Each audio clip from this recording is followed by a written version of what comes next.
So when couples argue about money, what do you do? How do you resolve that? If you ain't in line with money, you're getting divorced.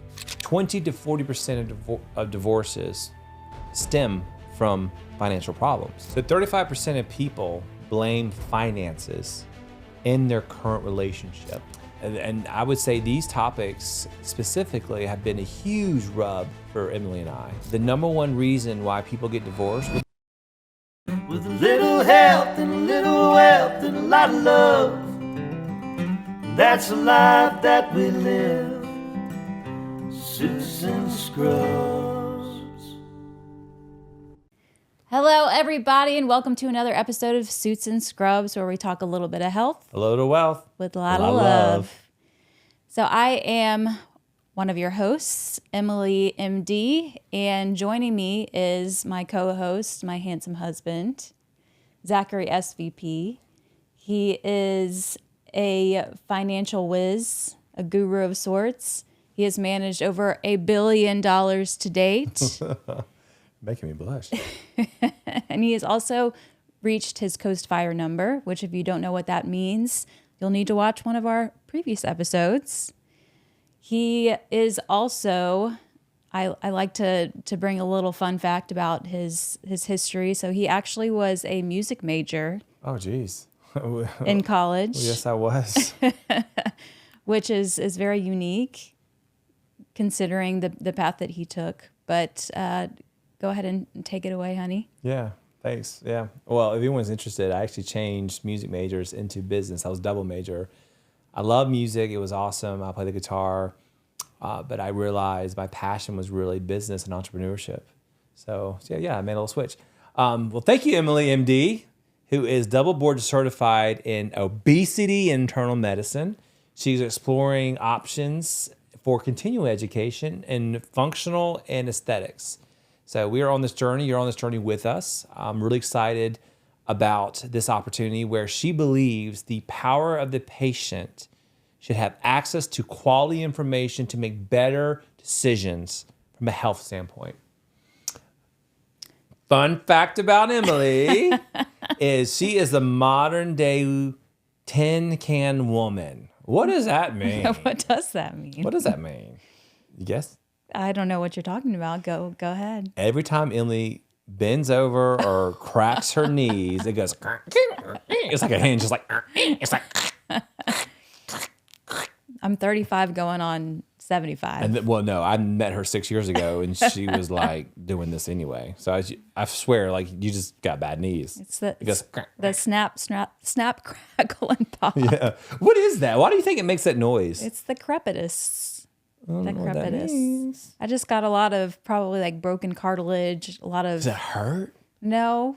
It sounds like it hurts. It doesn't hurt. It hurts my ears. It's like nails on a chalkboard. But you can hear me. You can definitely hear me going up and down stairs. Oh, for sure. I can't sneak up on people, that's for sure. And guys, y'all think we're talking about this. Y'all think I'm being dramatic. It literally is every single time. And it's like...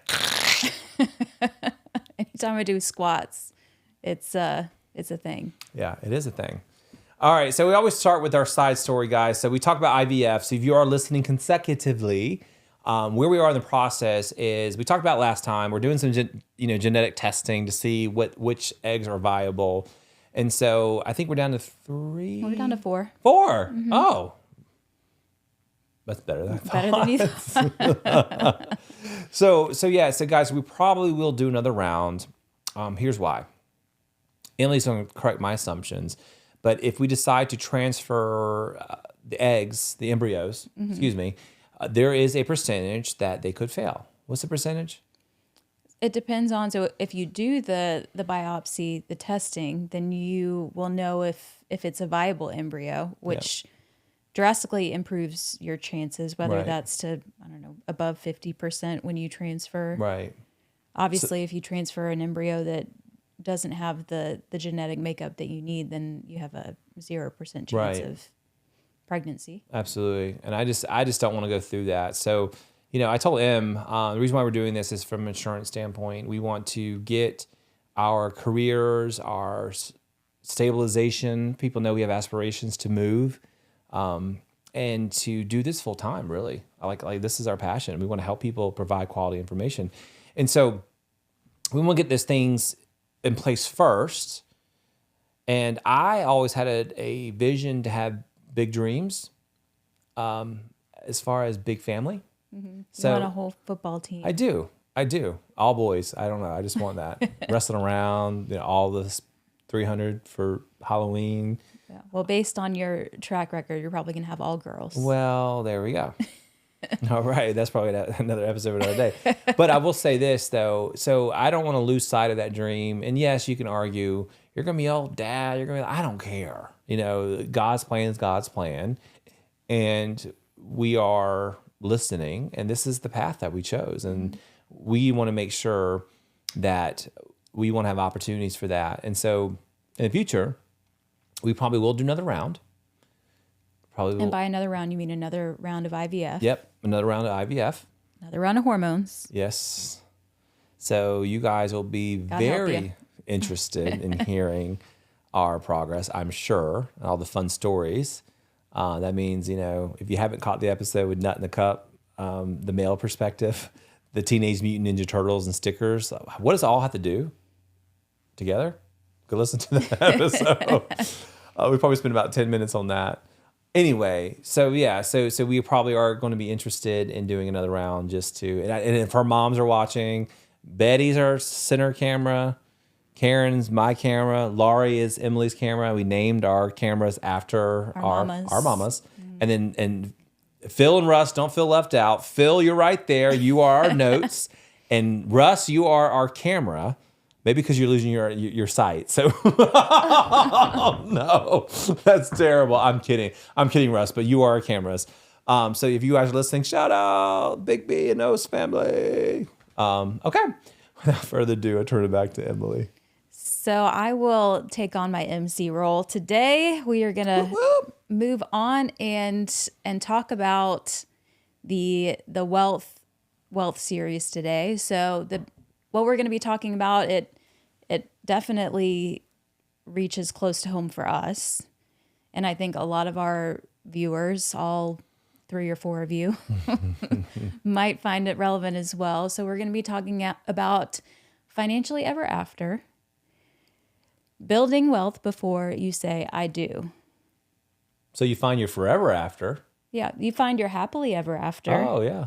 But what about your financially ever after? Is that important? It is. I mean, you'll tell us, obviously. We are going to start with our first segment, which is Under the Microscope. Under the Microscope.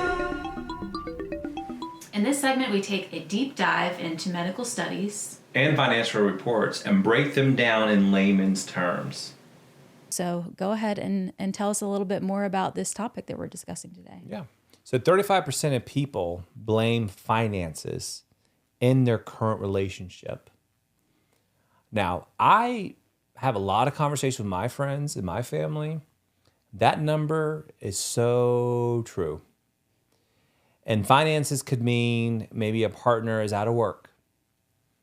Maybe a partner doesn't have the same financial objectives as you. And I would say these topics specifically have been a huge rub for Emily and I.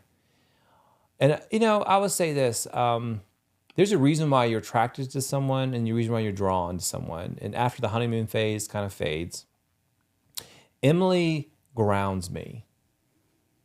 If it was up to me, I would live probably in a tiny home, paying less than $600, $700 a month, and saving every dollar we have, investing, paying student loans. She's working ungodly hours, even though she's unhappy.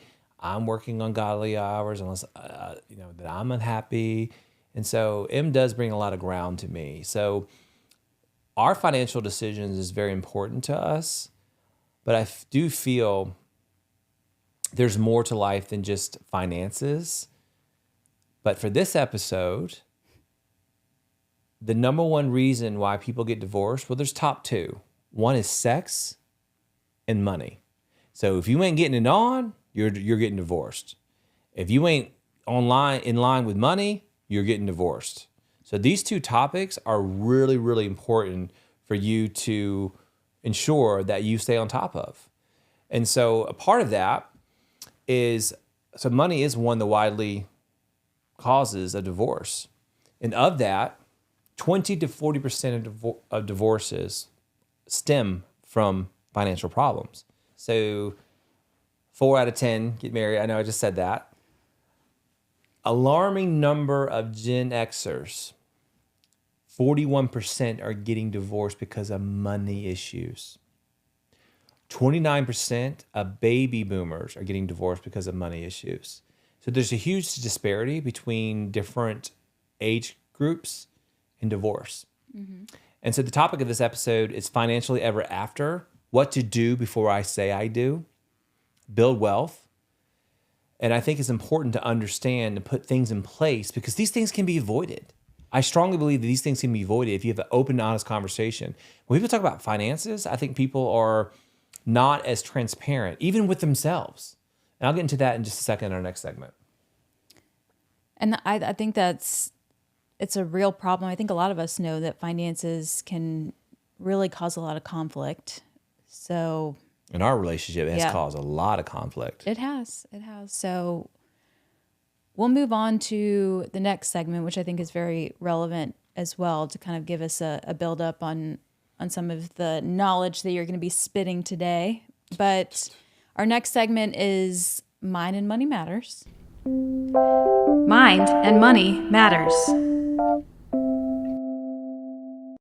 In this segment, we'll be exploring psychological aspects Of financial and health choices.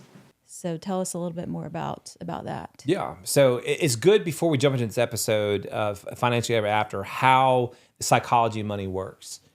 So there is a major play in gender differences. So genders have a different perception of money. A lot of men, And that's a generalization, but yeah. it is a generalization, but 9 times out of 10, based upon the research, and by the way, guys, y'all fact check me. I don't want to put everyone into a blanket statement. There are some absolutely very financial, successful women and men, and they have different psychologies around this. But I'll be honest. Our target audience, the average male, is the shepherd of their household when it comes to finances and money. The average female is the shepherd of health in their family. They decide, they make the health decisions. And to be inclusive, same-sex marriages, as well as other, LGBTQ plus whatever, we are very inclusive here because we believe quality information of health and wealth should be out there for everyone. We do. And so some gender differences is most men will participate in very high risk trading involving the stock market, equities, things of that nature. Most women, though, however, it's just fascinating, are very specific on budgeting and saving. I will say this, you could not save yourself to wealth. You could probably 50, 60, 100 years ago. You could save yourself to wealth. Why do you think you can't save yourself to wealth anymore? There are a lot of differences now. There's high interest rates, the way that the economy You're getting warm. The inflation. Bam! I was looking for one word. It's inflation. It's inflation. The value of the dollar has just eroded over time. Where it was backed by gold, now inflation has absolutely drove the value of the dollar. Mm-hmm. And it took 2 incomes to live middle class, and this new evolution of the silent depression, they're calling it, it's going to require to think differently and to think more smart. So I think you guys listen to us, follow us, because we want to offer you strategies in ways that you can get ahead and you can think differently from most people so you can save to your financial independence. And so we talked about the gender. So the impact of money on relationship quality. So when couples argue about money, what do you do? How do you resolve that? That's a very difficult conversation. Yes, you can go to a therapist, but at the end of the day, the therapist is there, I think, more for emotional needs. For financial disagreements, I think you could actually avoid those. Here's how. Or not avoid them, but be more proactive. So I'm a big believer of sitting down with your spouse, your significant other, your partner, and walking through all your financial goals. A lot of people, like I don't know the stats on this, and I should, but a lot of people don't have budgets. They don't understand their net worth. We do our net worth every single year. Every single year, right in January, right before taxes are due, we do our net worth, so we know where we're headed. Yeah, and I think that's something to consider with when you talk about the psychology of finances or money. You have two people in a relationship who come theoretically from completely different backgrounds, which was the case for us. Everybody has a different idea of how to spend, how to save. Both people have a different knowledge base when it comes to finances. And so I think transparency, like you were saying, is key. You've got to be open to talk about it. You have to be able to sit down and be very open about some of those decisions. Yeah. And so what I'm saying about this one in particular, in financial decisions, I think that couples should meet at their own tempo, whether it's weekly or monthly, whatever. Me and Emily do this quite a bit, actually. Mm-hmm. I'm a spreadsheet guy. Not everyone is. And so I'll drop our expenses and I'll drop down and I'll tag them. I said, this is what we're spending on DoorDash. This is what we're spending on Amazon. This is what we're spending. In newsflash, guys, we spent $1,600 in Amazon last month. We spent $1,600 in You've DoorDash. really got to keep a pulse check on. You do. You have to be aware of what you're spending. You do. And right now, as many people are listening or following, Emily is pursuing a higher power.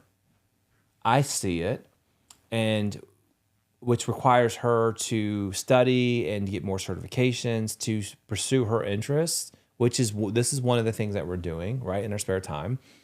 And it's not very lucrative right now. And Emily is pursuing like locum positions and things like that, but we're on one income right now. And it is a struggle, but I believe in her. I believe in her vision. I believe in what she's trying to do, and I believe in her happiness. You got to be aligned on that. You do. You really have to both believe that that's the course that you're taking. It is. And let me tell you this, guys. We've been working. We get up in the morning, we work our normal jobs, and we work until 8, 9, 10 o'clock. It's 9 o'clock now, but this is date night for us. This is very fun for us. I will say the devil loves to enter your thoughts, the war of the mind, and he loves to tell me that she's not good enough, and meaning that she's just going to drain you financially. She's not doing this. She's not doing that. Trying to take advantage. 100%. Yeah. 100%. And it's so hard to quiet that. And if her and I are so aligned in our mission and what we're trying to do, it's a very sexy thing.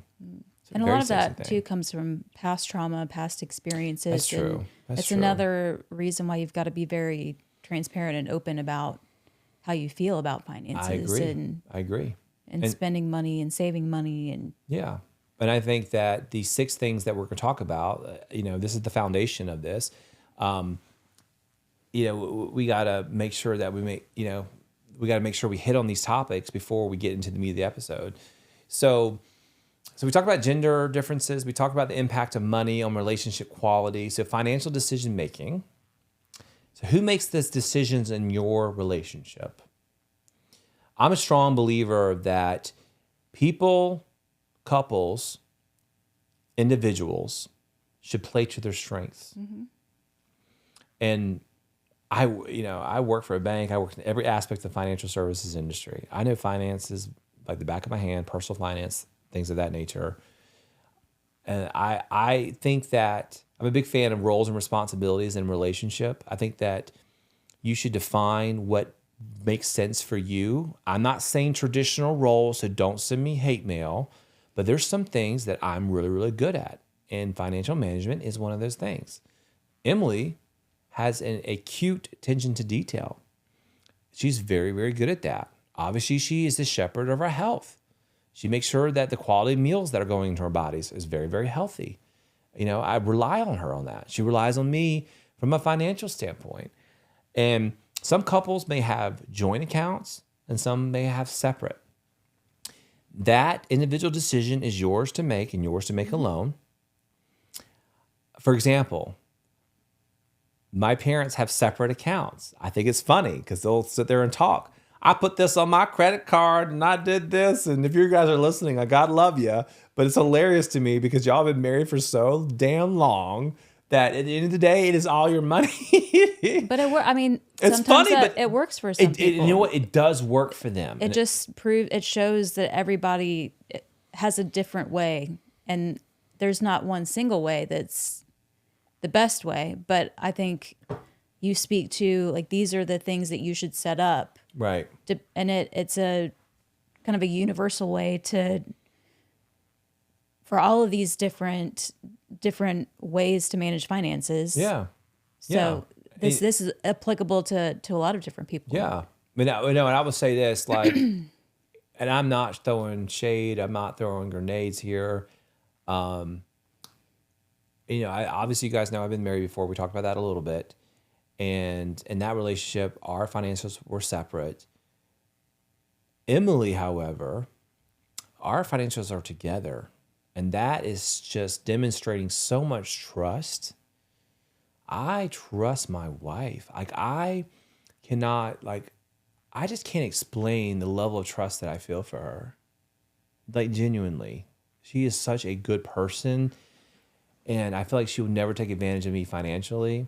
I've never, ever felt more safe in my entire life than with her. And I really, really mean that. So, I feel like I'm getting a little emotional right now. But no, I'm serious. Like, I think that, and a lot of that, I give credit to her parents and her family and her upbringing. And I really do trust her. I think that she's just an incredible person. First of all, if you're not watching on YouTube, look at this. This is gorgeous. She's wearing the I Dream of Jeannie, what is it, a ponytail. She's absolutely gorgeous. She's stunning. And she's just, she's my ride or die. I fall in love with her more and more every single day. And I think just watching her just grow outside of her comfort zone and just being surprised. If your spouse can surprise you guys, like, that to me is so powerful.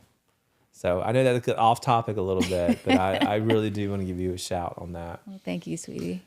So there is a socio-psychological aspect of money. This hits home for me. I don't know about you guys, but this hits home for me, and let me tell you why. What does this mean? This means your financial well-being, your DNA is driven by your financial success and your self-esteem and confidence. So some couples have different dynamics within their relationship. And we talked about this in my first few episodes. I come from very humble beginnings. I watched my family struggle. We were homeless sometimes. My mom did not have a place to go. And my Aunt Janice, who is actually her best friend, who's no longer with us, we stayed with her. And I was just so thankful to have that. And it was just hard. And you don't realize how hard that was until you look back. Because as a kid, you just look at the day-to-day, and it was an adventure. You didn't know what you didn't have until you have it. And my parents really are the American dream. They worked really hard. My mom went back to school. My dad and my stepmom, they married and crushed the sales game. Mm-hmm. I'm just really, really proud of them. And so the social-physiological aspects of money, getting back to that, is I feel like I will never, ever have enough money in the bank. And it's not about money, I know. It's the resources. It's having the emergency fund, making sure that I have the confidence and self-esteem to make decisions unapologetically. Like this podcast, investing in our education, your education, and other things. It gives me confidence. Well, I think it also speaks to knowing your spouse's or your partner's background, because obviously your background really impacted the way that you look at money or Yeah. the way that you look at security. It'll never be enough. It's this mentality, the fight or flight mentality, where you didn't have a lot of the needs whenever you were younger. And so I think that's a lot of what drives you today, is that you want to be able to support your family. You don't want to be back in that position that you were, where Right. you can't get those basic needs. Right. And you might have a spouse. I was very blessed growing up. I had two parents that came from nothing, that taught me the value of a dollar, but I also wanted for nothing. And it definitely gives you a different perspective.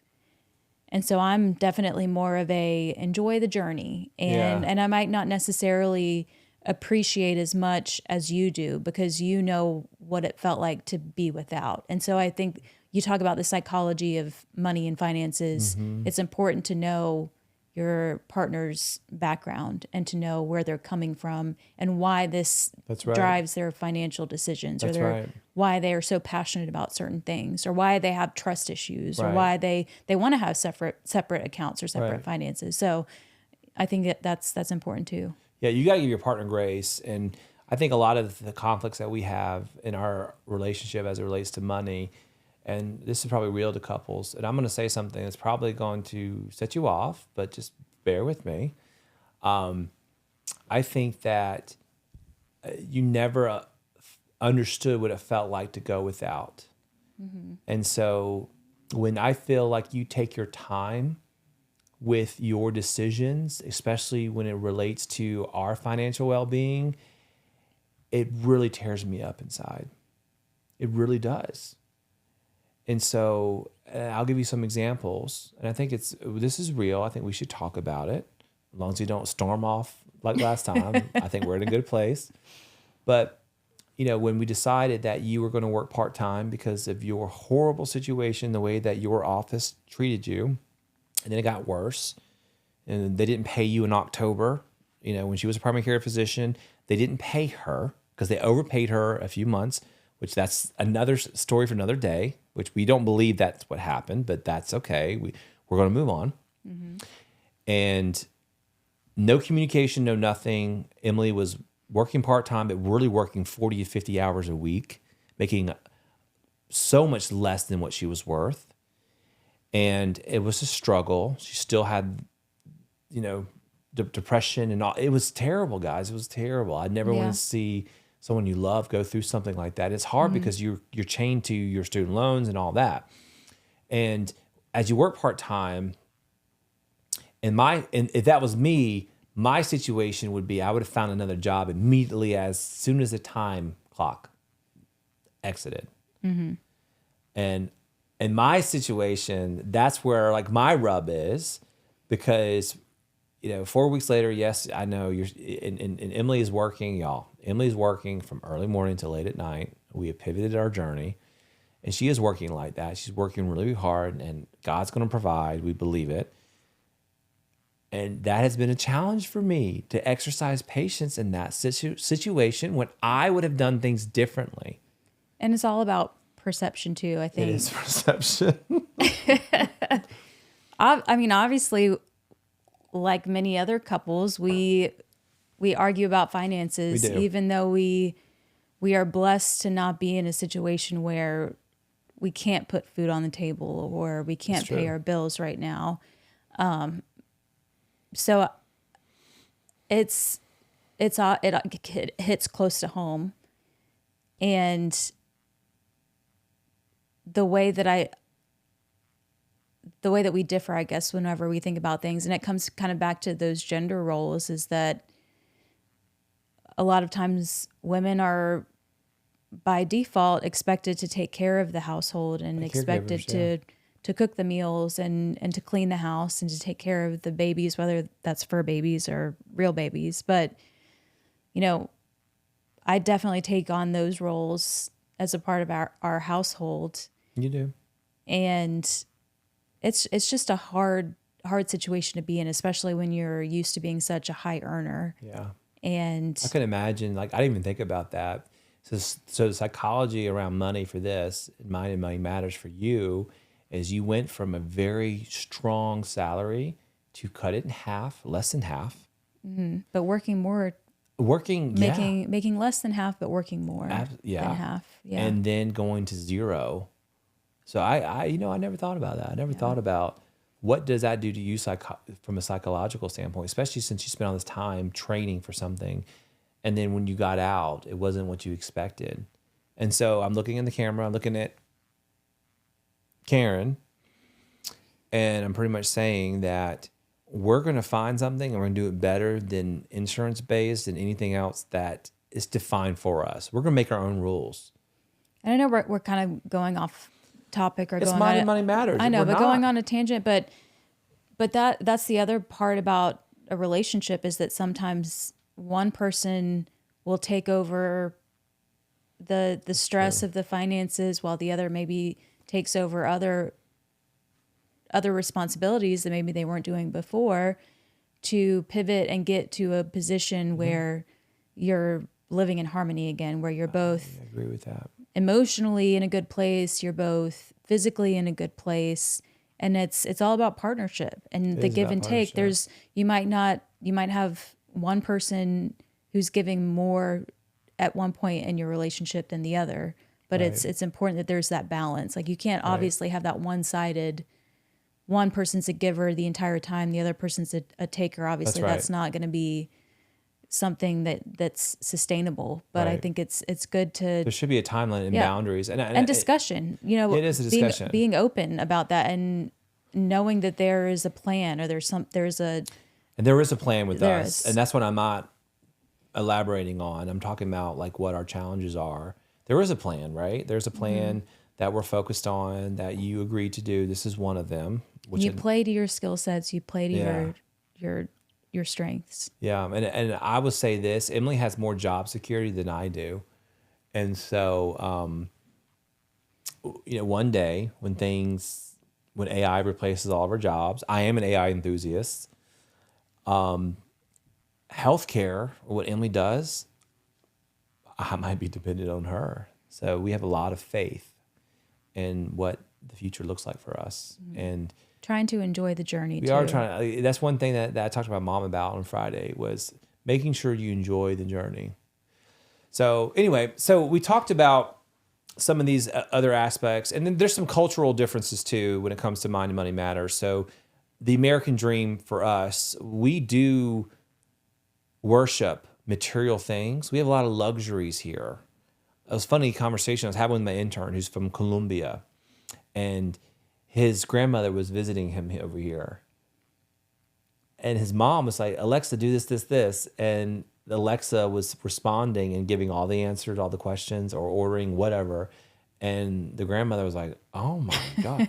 But that's not common. But the thing is, I don't think people are any happier in America than they are in other countries. It's probably the opposite. People are probably happier in other countries. Right. And Japan's the same way. The highest death rate is in Japan. And they call it the dead pigeon, where they work so hard they just drop dead, which sounds terrible, but that's really the thing. So we talked about money matters, but let's get some stats. I'm a big stats person. So 3 of 5 Americans have put off marriage because of debt. 54% believe having a partner with insurmountable debt was a major reason for divorce. And when Emily and I were talking about this episode, she didn't see this material. Her eyes went like this. So it is important for us to talk about. And this is the interesting topic too. So we talk about finances and sex being the number one reasons why people are getting divorced. But there's also something called financial infidelity. What do you think that is? So the secrecy of, I guess, spending money without telling your spouse, trying to hide expenses from your significant other. Here's stats. 31% of people are spending money and not telling their spouse. 28% are hiding debt from their spouse. And what's worse is 22% are dishonest about their income.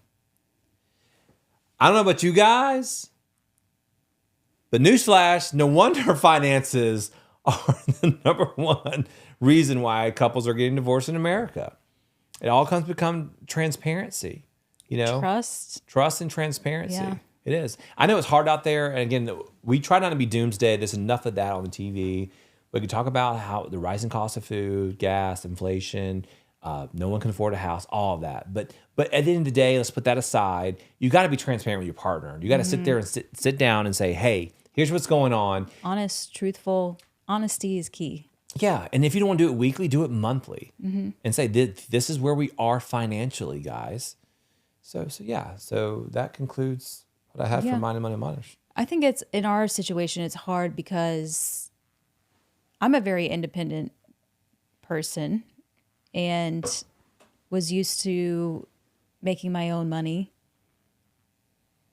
and especially making a doctor's salary. And then you go from that to not working full time or working part time, and then learning what your new role is. Yeah. And feeling like you don't want to be controlled. You don't want to be controlled by, the other partner because they make more money than you do. But you also want to respect the fact that they're providing for you and they're working hard to support your family. So I think there's that power dynamic. There's that power dynamic, and I think appreciation is everything. I would say in our relationship, probably the top 2 or 3 things, probably number 1 thing is communication for us. 3 or 4 or whatever, is probably appreciation. Like, I don't feel appreciated a lot of the times, and I'm sure you don't either. So there's a lot of going on here, And when you work a full-time job, you have a real estate company, you have 2 companies you're starting this year, you're paying all the bills, you're responsible for things. So we talked about this last time. I don't want her to storm off set. I don't. And, but it's important. But just because I'm shouldering that now doesn't mean that she doesn't drive and add value to our relationship. Or shoulder other things. Right. And there's things that she's driving now that I can't replicate. The fact that she's double board certified, just from a professional standpoint. Other aspects is she's a shepherd of the health of our relationship. She is trusting in me in aspirations and dreams that look so much different than what she thought that she could ever obtain. And that, to me, even though she doesn't say it, because Emily's not a verbal person, the fact that she's allowing me to lead that, it means everything.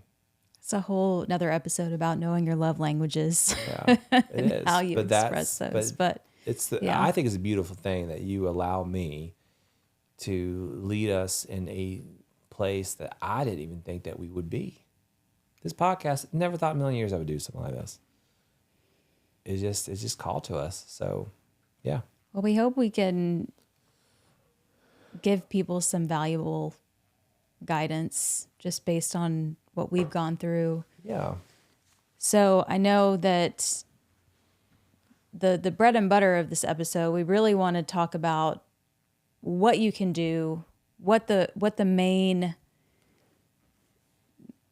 decisions or the things that can really set you up before you say I do. But if you've already said I do and you're having marital problems because of financial difficulties, these can probably help as well. But specifically, there are 6 things that you were going to tell us about. If you stay to the end, apparently there is going to be a little bonus or extra. I don't know if that bonus is going to be for me or for our viewers, but I guess we will see. I don't know. You're looking kind of hot tonight with a little La Jimmy Genie. I've never seen you looking like this, girl. Looking cute. So tell us about, why don't we go into these 6 things to do before you say I do. Okay, cool.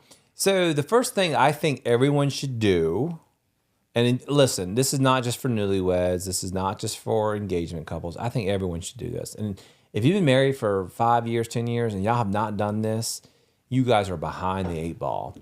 The definition of no plan is failure. You got to have a plan. So the first thing I recommend for folks to do is to bring their balance sheet. Now, you may hear balance sheet as relates to businesses. Yes, it does apply in the business world, but do you also have a balance sheet within your own personal, right? So I'm not saying you're walking around with a big old balance sheet on your forehead, but everyone has their own personal balance sheet. Do you know what a balance sheet is? I mean, I would imagine that it's your debts and your savings. Whatever. Okay. You're getting warm. So pretty much a balance sheet is your assets and liabilities Okay. and your total net worth. So you want to put all your assets on a specific spreadsheet. And this is one thing I'll ask about people, and this is why I did Mind and Money Matters, the psychology. If you are married to someone or thinking about getting engaged, but you don't want to disclose your financial assets to them, and by the way, this is a true thing. If you're trying That's something to dig into. Yeah, if you want to try to hide those things, you might want to ask yourself why. Yeah. So, and what I'm offering, if you go to susanscrubbspodcast.com, there are some free resources that we're offering. And in the title of these resources, it's the Newlywed and Engagement Kit. But again, it's not just for newlyweds and engagement, but if you are in that category, this is for you. And so you enter your assets, liabilities, all your debts, everything you can think of, all in one place. And it spits out what your net worth is. And your net worth is defined by what are you bringing to the table when you're married. And it's really important for y'all both to sit down and to have that conversation so you know exactly what will happen when you merge. And the balance sheet is so important in addition to that, because there's another topic that I will talk about, but not right about now. So for the second one is understanding your debts. So yes, you have your balance sheet. I think it's very important to understand your debts. And not only your debts, but what are you willing to take on as debt? For us, that was a challenge. My beautiful, sweet wife, she does not ask for a lot. She really doesn't. She doesn't want label clothes or nice purses, materialistic things. However, she wanted a wedding. Instead of me talking about this, do you want to talk about what that was? This for you? is a big, sometimes a big button issue for a lot of people. So, it was my first marriage and hopefully my only marriage. Jeez, is that where this episode is going?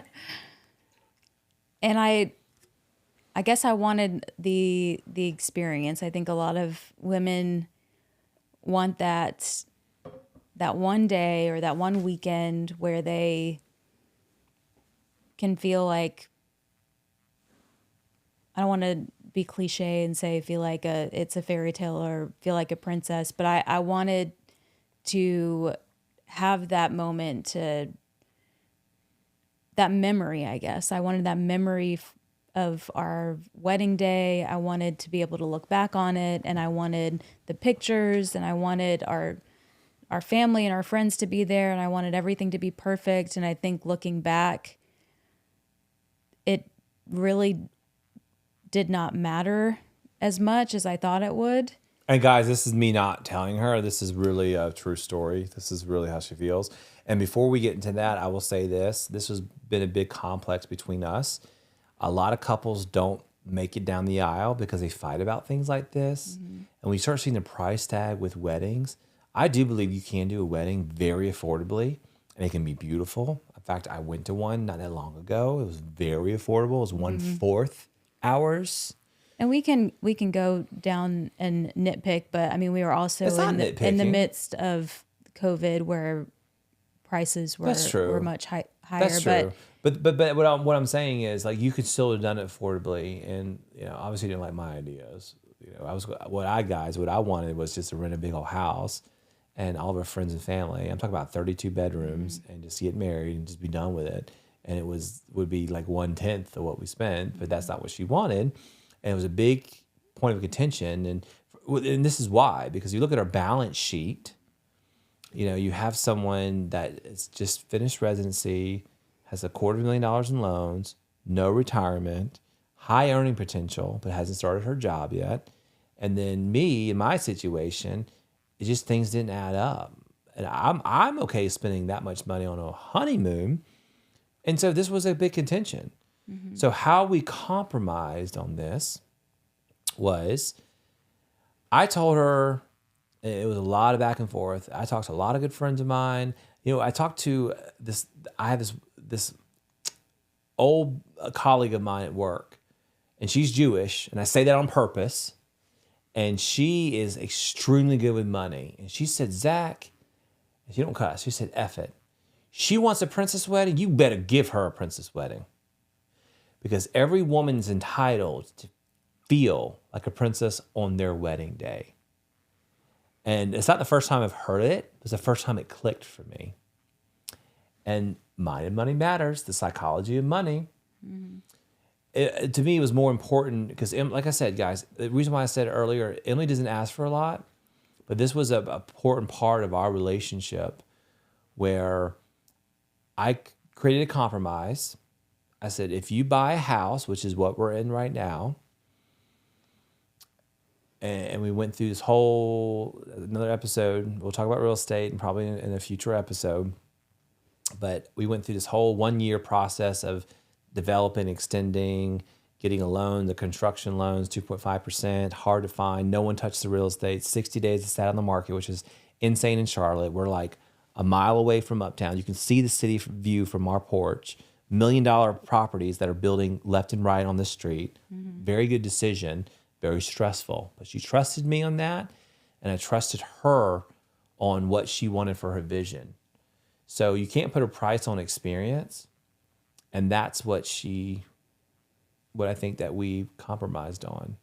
So I know I brought that up, and I was kind of surprised you on that. I know it's not a comfortable topic for you, but this is real, man. This is our real life. This is a real life situation in our relationship. I want to talk about these things because it's real, and we're past it, and we grow better from it.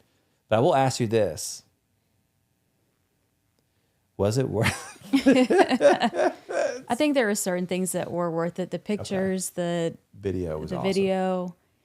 In fact, we might watch it tonight. Yeah, I was just thinking that.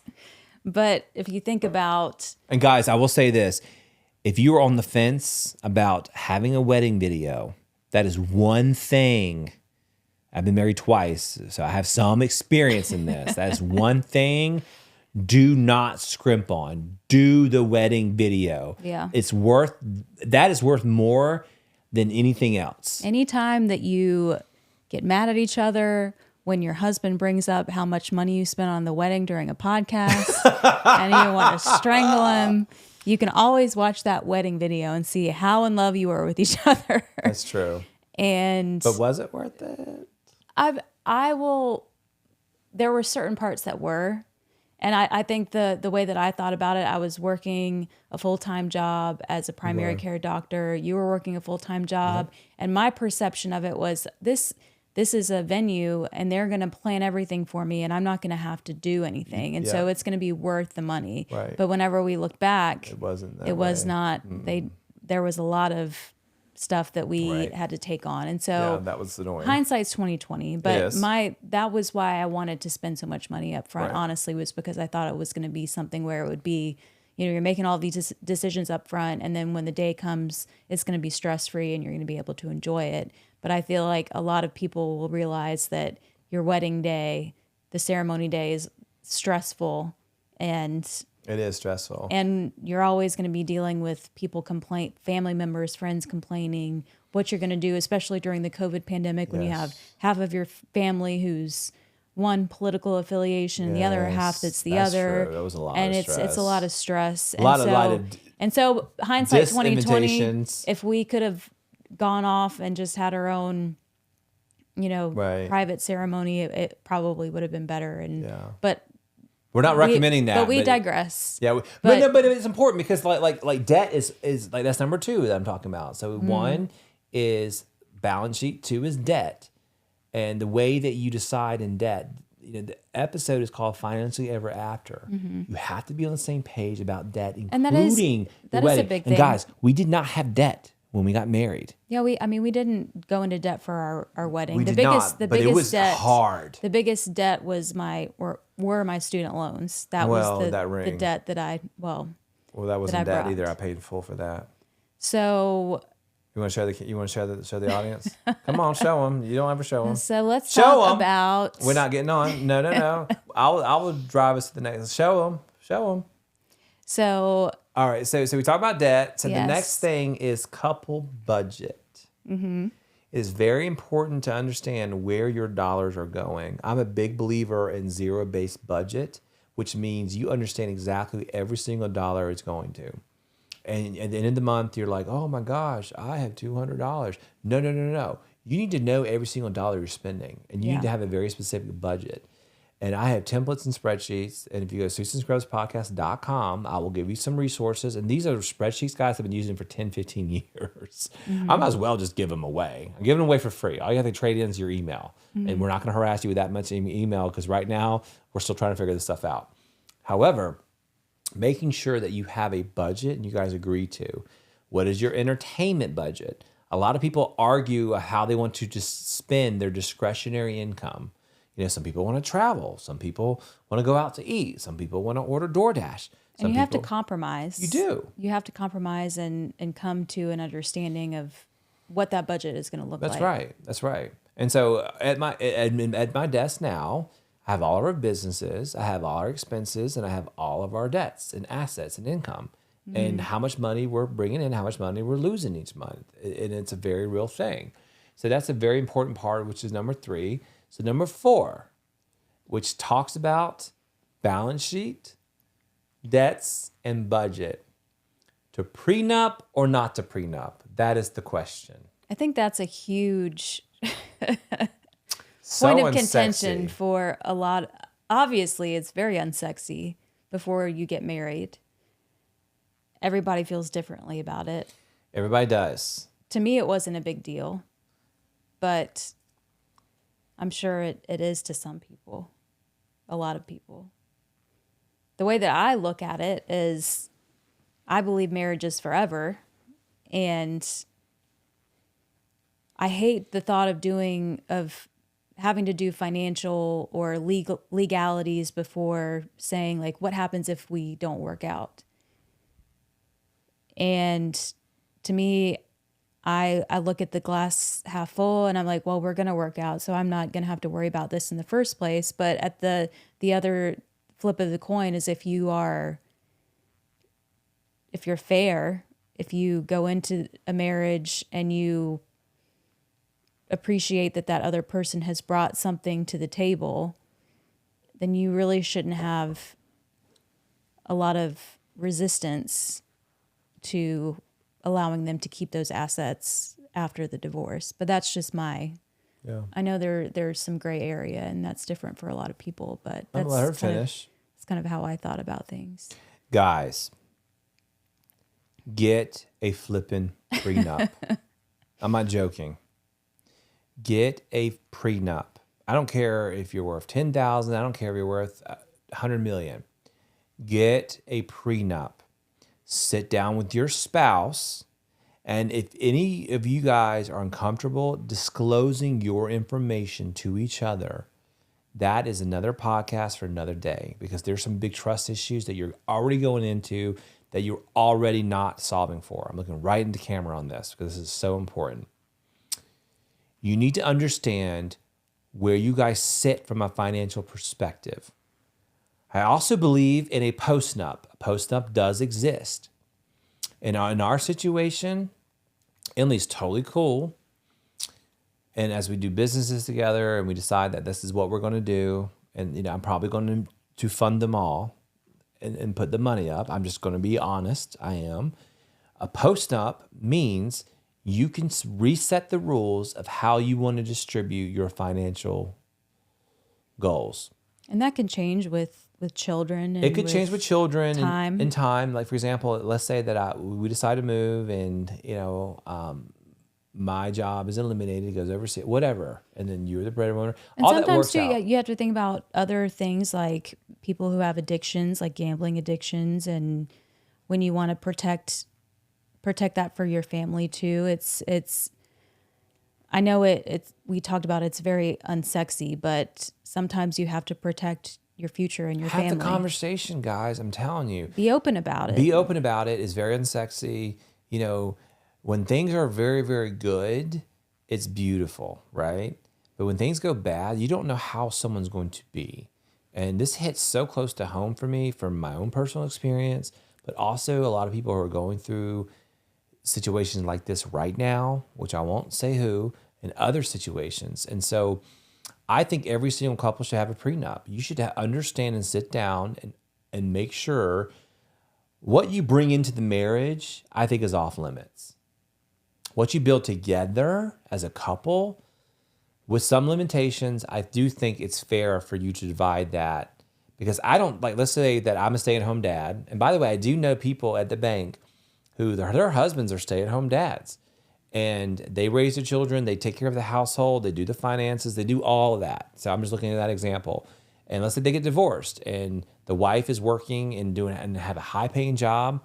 I think the husband should be entitled to half because they enable them to be successful. And I do think there's other situations that you have to analyze and you have to trust your partner. It's like Emily, I just said this earlier, I trust her inherently. I think that she's one of the most trustworthy people out there. And so get a prenup. And if you miss the prenup, get a postnup. Real things. Do it. So the fifth thing is financial goals and aspirations. Make sure that you guys are aligned to your financial goals. For us, we like to pay for time. So the outside looking in, people might look at us and say, okay, we do have someone that cleans her house. It used to be once a week. Now we just go back down to 2 times a week. We have somebody once every 2 weeks. Once every 2 weeks, that's right. And then we also have someone who does house management for us, property management, for one of my businesses, but also comes over and does the laundry once a week. It just helps out. We are a big believer in buying time, and that's what motivates us. And so I do think making sure you're on track for something like that, but also too, like if you are interested in having a beach home or a mountain home, making sure you're aligned to that goal and what that goal looks like. It just doesn't just happen. You have to plan for something like that. What are you comfortable with your children, your future children? If you want to have children, and some couples don't want to have children, which is totally fine. How do you want to save for that? Do you want to do 529s? Do you want to do college savings accounts? Like what's important to you? So those are the kind of things that you have to put in perspective as relates to you as a couple to make sure you get on the same page with before you have your financial ever after and your forever after. And then the sixth thing is your investment strategy. Now this might glaze your eyes over, but hear me out. You want to sit down and understand the appetite of risk that you have and be informed and empowered to ask the right questions. I do believe in roles and relationships and that play to your strengths. I didn't say traditional roles. I'm not saying woman cleans, man provides. I'm not saying that. I'm saying what is a natural alignment to your specific strengths. Mm-hmm.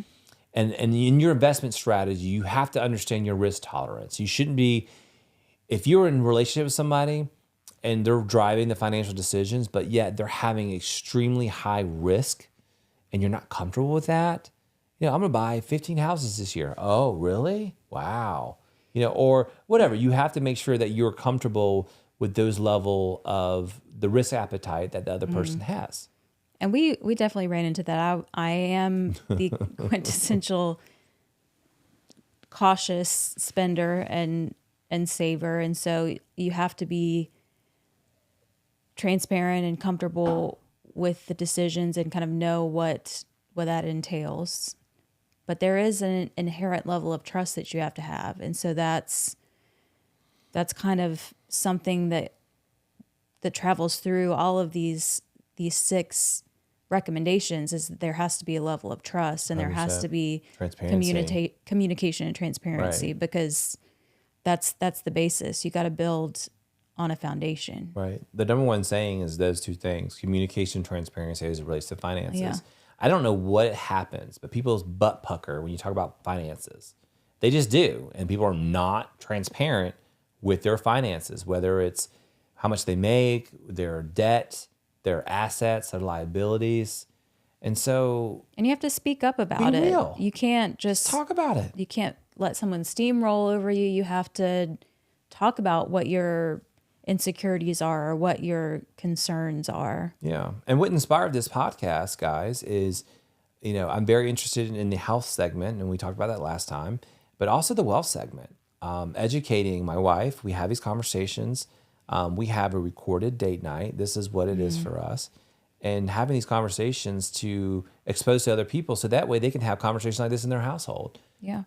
I've been like, I grew up, or just the way that I've lived as a female physician. I feel like I've been very independent and have been resistant to someone maybe not necessarily taking control of our finances, but wanting to be included in those decisions. I think you have included me in those decisions, but you also have to realize I don't have that knowledge base. I don't know how to invest. I don't know the best financial decisions when it comes to financial security and early retirement and investment. And so you really have to trust your partner, but you have to feel safe to say, like, this doesn't make sense to me, or I'm confused about why we're making this decision. This makes me uncomfortable. Like, why are we doing this? And feeling comfortable to ask those questions so that you can move forward. I'm laughing, guys, because there has been a lot of those conversations. But fast forward 2-3 years later, Emily has 200,000+ in her retirement, which she just started almost 3 years ago. She has about 300 to 400,000 of equity in this home, which again we started about 2 or 3 years ago. Yes, arguably her student loans, we didn't focus on that as much, but I felt like we could do better, and guess what? We did. And so we're sitting on a very good situation. And I'm not special. I want to, this is why I'm so passionate about this stuff. I want to help people do the same thing. It's not hard. It's just consistency, it's diligence, it's education, and it's peeling the curtain back. Suits and Scrubs, we believe quality information is entitled to everyone. We do. We do. So those are the 6 things that I recommend for someone gets married. So we've talked about the student loans, the investments that you've made, and the challenges that we've encountered for sure. We've encountered quite a bit of those. Are there any additional tidbits, any additional advice that you would give prior to taking that plunge, saying I do? Anything, any last words that you would give our audience, our viewers? Yeah, I think everyone's risk appetite is different. And I think that don't make decisions unless you have all the information and you're comfortable. I do think that my risk appetite is probably higher than most. And I believe that you have to think differently. And what that means for me was being in Charlotte, North Carolina, which was one of the fastest growing cities, and the job market is booming. I knew real estate was going to be something that was hot. And it is. It still is. And I started with mutual funds. I like mutual funds. Those are investments that you can have in your 401k, as well as your brokerage accounts, your private accounts, however you want to invest. Mutual funds to me were just too expensive. There's expense ratio as it relates to mutual funds. I do index and ETFs, which is exchange traded funds, which I talked about previously. And you can Google the top 6 ETFs and index funds. Most people don't realize that. Most people are paying financial advisors astronomical fees. And maybe they can do better than me. Maybe they can, but I realize 7 to 10%. And there's so much information out there. If you're a big fan of YouTube, which is where our stuff is posted, you can watch the top places to invest. And I believe that your age should really influence the way that you are investing. I believe that a lot of folks below 40 should be in stocks. And as you get older, you should probably do a mix. And then as you get older, like the 60, 70, 80 mark, you should probably do bonds. Because at the end of the day, like, your time is not on your side, and you should really look at dividends and that sort of thing. So those are just some tidbits as it relates to investments and stocks. And I do think everyone should have control of their financial destiny. You shouldn't just leave everything to a financial advisor, just like you wouldn't leave everything to a doctor. It's asking the right questions. I want to equip you to ask the right questions. It's a challenge. Talk to your financial advisor. We'll do a whole nother podcast episode on this. What are your fees? What are your fees on the investments that you're doing? I've seen some of the financial advisors that will buy and sell, and at the end of the day, they got the 7%, which was nice. But if you saw all the fees associated with that, it was a lot. You've got to pay attention to the fine print. Got to pay attention. You can't trust blindly. Like, taxes is another big thing, which we didn't talk about this episode. But I do believe understanding your tax benefits is important to drive your financial independence. And so I have a free book on our website, susanscrubspodcast.com, and it teaches you very specifically steps, what to do in what order. But not only just the investment side, but also how do you get there? I don't think you should invest a single dollar until you invest into skill sets that drives your high income. And if you're not driven by high income, then yes, time is on your side. Put $100 a week into your retirement investment account. So yeah, that would be my advice as people are walking through their financial journey. So transparency, communications, and then a little bonus that we talked about at the end is making sure people have an ongoing strategy meeting with your spouse. I think that's so important. It doesn't have to be boring, y'all. I recommend, taking a weekend and renting a hotel. Let the kids have it. Let the kids go at home, and you have a vision board. What do you want your family to be in 2024 or 2025? What is your finance? Finance is going to be a piece of this. What is your finances? I guarantee you it builds a certain level of intimacy and trust. Because what if you are the financial decision maker in your relationship? What if the other person is the health shepherd of their relationship? Y'all come together and what the visions and values of your family, and you do it every single year. Like, I'm a strategic planning manager. I've done that my entire career. Why not do that in your own life? So the bonus I would say for people is to do that and invite that conversation. And I think that's great. You might have one person who might bring more financially to the relationship, or you might both bring an equal amount to the relationship financially, but having that discussion and making sure that both people have a say in what the financial future looks like, I think is huge. It really does impact, like you said, your intimacy, your trust in one another, and it makes sure that you're aligned on your goals, your future goals. That's right. That's huge. That's right. And then, I think if you sit down and you walk through your net worth every single year and where you are, and let's say one person does it, but then you bring your spouse along the ride, it's a powerful thing. It allows you to understand where you're going and how much money you want to be successful.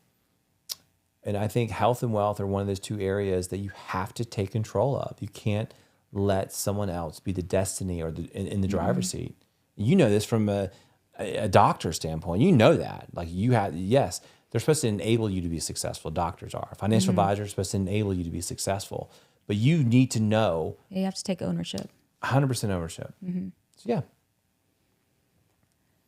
Well, we can talk about our next episode a little bit, give our viewers, so to speak, an idea of what's coming next. So our next health episode is going to be talking more about how to detoxify your life.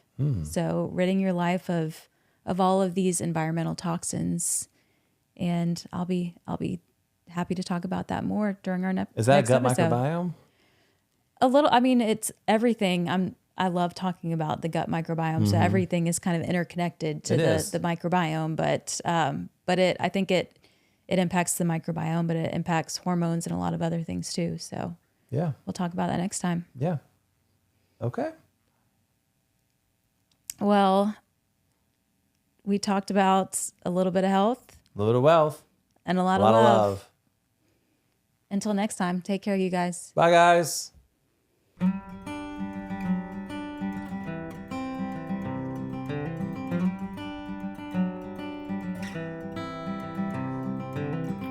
He's on the hustle, she's on the grind. There's no time to kill. We're saving lives and new deadlines, and there's some holes to fill. With a little health and a little wealth and a lot of love. And that's a life that we live. Susan Scruggs.